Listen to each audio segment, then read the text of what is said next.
Kung mahilig ka sa ampalaya katulad ko, panoorin mo ang video na ito dahil ituturo ko sa inyo kung paano alisin ang pait ng iyong nakaraan. Charis, pait pala ng ampalaya. Siguraduhin lamang na fresh ang ampalaya o bagong pitas. Pero okay lang din naman kung ito ay nabili sa palengke, pero make sure na di pa ito lanta. Dapat ay yung matigas-tigas pa para mas masarap.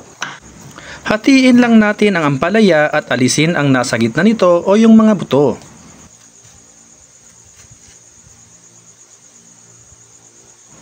Pagkatapos ay hiwain lang natin ito ng maninipis or yung saktong nipis lang.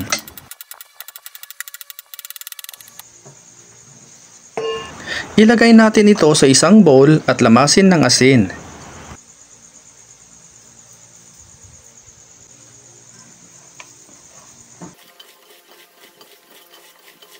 Set aside natin ito ng ilang minuto hanggang sa ito ay magtubig.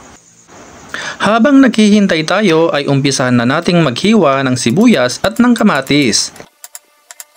Shoutout nga pala sa ating mga masugid na followers saan mang sulok ng Pilipinas kayo nanonood at ng mga kababayan natin na nasa ibang bansa. At this point ay okay na ang ating ampalaya.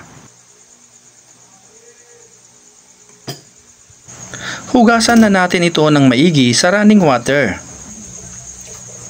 Comment down below mga kanoypi kung saang lugar kayo nanonood para alam namin kung saan nakaabot ang aming video. Pigain ito para mawala o mabawasan ang kanyang pait, pero okay lang din naman kung wag nyo nang pigain. Nasa inyo na po yun.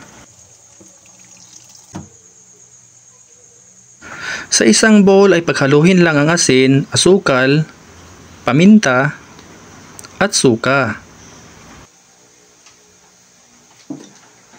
Haluin lang ng maigi hanggang sa matunaw ang asukal.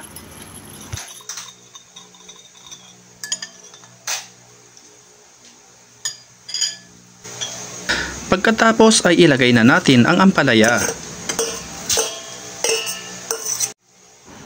Ilagay na rin natin ang kamatis, sibuyas, at haluin ng mabuti.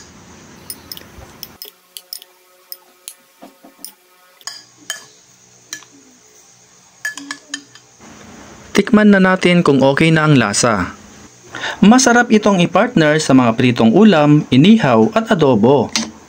Masarap din siyang papakin ng solo. Bagay na bagay din ito sa mga nagda-diet. Kain na mga kanoypi. I-share at itag mo na rin ito sa mga friends mo para masubukan din nila. Maraming salamat sa panonood at kung hindi ka pa nakafollow sa aming page ay mag-follow ka na para updated ka lagi sa aming mga recipe. Hanggang sa muli!